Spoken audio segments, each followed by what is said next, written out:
కొడుకుని పెట్టి చెప్పులు తీసి పైకి చూపించి నా కొడకల్లారా అన్న మాట ఏదైతే ఎవరిని దళిత క్రైస్తవులు అన్నాడా, వైసీపీ నాయకులు అన్నాడా, చెప్పు తీసి కొడతా అన్నమాట ఎవరిని అన్నాడు? మీరు ఎవరి గురించి అంటే పవన్ కళ్యాణ్ అనబడుతున్న వ్యక్తి ఎవరినైనా మాట్లాడొచ్చు అనమాట. ఇది 100% ఇది హత్యే, నో డౌట్ ఎట్ ఆల్. వాడిని గుర్తుపెట్టుకోండి, ప్రార్థన చేసే గుంపులు ఉన్నాయి, యుద్ధం చేసే గుంపులు కూడా ఉన్నాయి. ఒక విషయం గుర్తుపెట్టుకోవాలి, ఇక్కడ తెలంగాణ చట్టంతో పనిలే, న్యాయంతో పనిలే, సొంత నిర్ణయాలు వాటిని దాచిపెట్టడానికి ప్రయత్నం చేస్తే సపోర్ట్ తెలంగాణ నుంచి కూడా తీసుకురావాల్సి వస్తుంది. ఇంకా వాటిని గుర్తుపెట్టుకోండి. తెలంగాణకు సంబంధించిన వైఎస్ఆర్సీపీ క్రిస్టియన్ మైనార్టీ రాష్ట్ర ఉపాధ్యక్షుడు జాన్ బెన్నీ, ఇతని పేరు. చేస్తే మీరెక్కడుంటారో ఆలోచన చేయండి. ఒక్క క్షణం బైబుల్ పక్కన పెడితే కోస్తారు రా, మీరు ఎంతకైనా తెగిస్తారా నాయన, తెలుసు. అన్నిటిని వదిలిపెట్టి ఇక్కడికి వచ్చిన వాళ్ళం. జగన్మోహన్ రెడ్డి ఇంకొక 5 ఏళ్ళు గెలిచుంటే మీ బతుకులు రౌడీయిజం, గుండాయిజమే.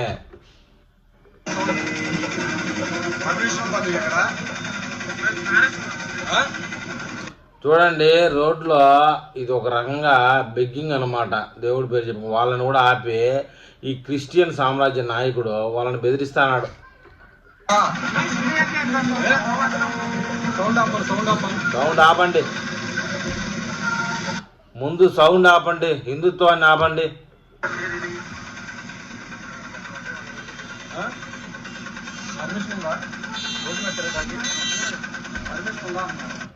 పర్మిషన్ చూపించాలంట ఈ బొకడాగాడికి. భారతదేశం కర్మభూమిరా, హిందూ భూమిరా, పిచ్చినా కొడకల్లారా.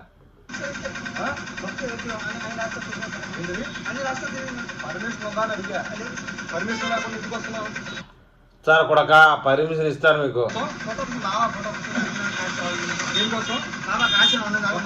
5 సంవత్సరాలు జగన్మోహన్ రెడ్డి పాలించినందువల్ల రాష్ట్రంలో మతాలకి, కులాలకి ఈ దుర్మార్గులైన వాళ్ళు ఎంత బలపడిపోయారు చూడండి. కుమ్ములాటలు సృష్టించడానికి బలపడిపోయారు. జగన్మోహన్ రెడ్డి రాష్ట్రంలో కులాలు, మతాల మధ్య కుమ్ములాటలు సృష్టించడానికి ఎంతటి ప్రమాదకరమైన డ్రామా ఆడుతూ ఉన్నారో మత పిచ్చోళ్ళు ఉదాహరణ ఈ వీడియో అండి. చూశారు కదా, మళ్ళీ ఒకసారి ఈ వీడియో చూడండి, తర్వాత కామెంట్ చేయండి.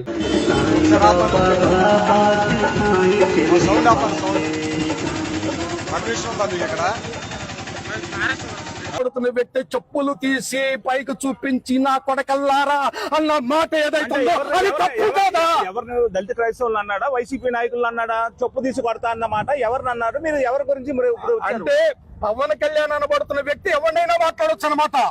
ఇది 100% ఇది హత్యే, నో డౌట్ ఎట్ ఆల్. వాడిని గుర్తుపెట్టుకోండి, ప్రార్థన చేసే గుంపులు ఉన్నాయి, యుద్ధం చేసే గుంపులు కూడా ఉన్నాయి. ఒక విషయం గుర్తుపెట్టుకోవాలి, ఇక్కడ తెలంగాణ రాష్ట్రం నుండి వచ్చిన ప్రవీణ్ కుమార్ అని చెప్పి ఇక్కడ జరగవలసిన కార్యక్రమాలు ఏవైతే ఉన్నాయో వాటిని దాచిపెట్టడానికి ప్రయత్నం చేస్తే సపోర్ట్ తెలంగాణ నుంచి కూడా తీసుకురావాల్సి వస్తుంది. ఇంకా వాటిని గుర్తుపెట్టుకోండి, ఎంతవరకైనా తెగించడానికి రాష్ట్ర వ్యాప్తంగా క్రైస్తవులందరూ కూడా ఉద్యమించడానికి సిద్ధంగా ఉన్నాం. మీ ఉడతూపులకి చింతకాలు రావడం మేము ఒక్కసారి కన్నెర చేస్తే కబడ్దార్ మీరెక్కడుంటారో ఆలోచన చేయండి. ఒక్క క్షణం బైబుల్ పక్కన పెడితే కొడకల్లారా మమ్మల్ని కలకొద్దు. మేము మంచి వాళ్ళం కాదు, మూర్ఖులం. మాతో పెట్టుకోవద్దు. రౌడీజం, బొండాయిజం అన్నిటిని వదిలిపెట్టి ఇక్కడికి వచ్చిన వాళ్ళం ఎంతకైనా తగ్గించలేక మేము సిద్ధంగా ఉన్నాం.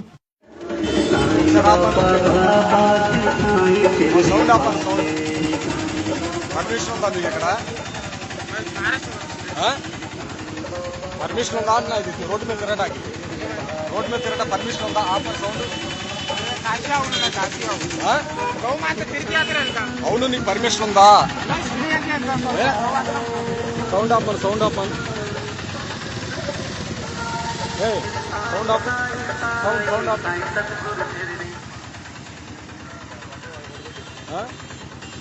పర్మిషన్ ఉందా రోడ్డు మీద తిరగడానికి? పర్మిషన్ ఉందా అన్నారు. పర్మిషన్ ఉందా మీకు?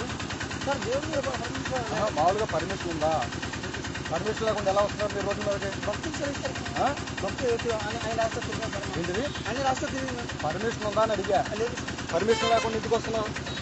ఊర్లో ఫోటో వస్తాం. దేనికోసం? ఫోటో కోసం బాబా ఫోటో కోసం దేనికోసం? బాబా కాశీలో ఉన్నాను కొత్త కోసమే.